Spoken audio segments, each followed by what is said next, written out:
thank you for the accolades to our wonderful Border Patrol agents. Each and every one of these brave young men and women out there putting their life on the line for us every single day. And it is now my pleasure to introduce a man who is going to speak on their behalf. This gentleman is second in command only to T.J. Bonner, the president of the National Border Patrol Council. Folks, please welcome Mr. George McCubbin. Border Patrol! Thank you. I just got a real short statement here I'd like to read. On behalf of the nearly 11,000 frontline employees of the United States Border Patrol, the National Border Patrol Council extends a heartfelt thanks to the millions of Americans who support these dedicated men and women, as well as the mission of the United States Border Patrol. We are especially grateful to the Minutemen Project for helping to focus so much attention to our nation's porous borders. We know that your members would rather much be sitting in their own backyards watching their children and grandchildren play, but have come down to the border because they are extremely frustrated with the inability and refusal of the federal government to secure our nation's borders. This isn't anything new. This has been going on for decades. 5 years ago today, the horrible consequences of our lax immigration policies became all too apparent. Sadly, most of our politicians appear to have learned little from the mistakes of the past. The task of trying to secure our borders is overwhelming and often thankless. On an average day, Border Patrol agents apprehend more than 3,250 illegal aliens attempting to enter our country. These frontline agents estimate that for every person that they catch, 2 or 3 manage to slip past them.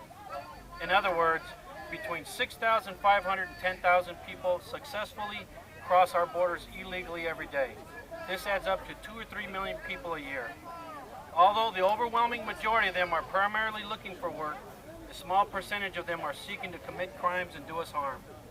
Even if only 2% of the people who cross our borders illegally are criminals and terrorists, that means that 40 to 60,000 of these undesirables successfully enter our country each year.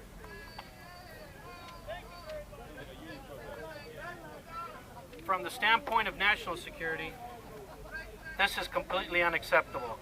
Likewise, the violence generated by the cartels and other criminal syndicates that are based south of our borders often spill over and adversely affects our law enforcement officers and other citizens.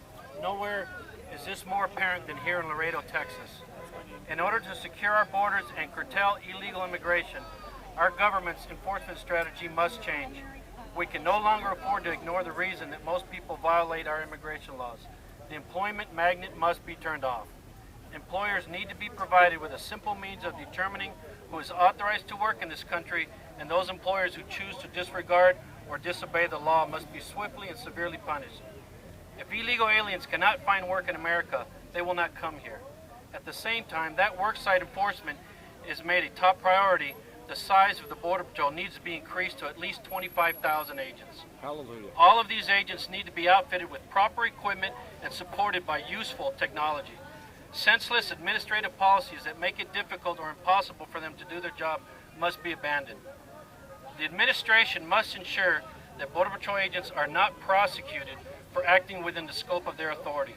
The shameful conviction of 2 Border Patrol agents, Agents Ramos and Campion, who were defending themselves against an armed drug smuggler, must be overturned, and steps need to be taken to ensure that such outrageous prosecutable misconduct never occurs again.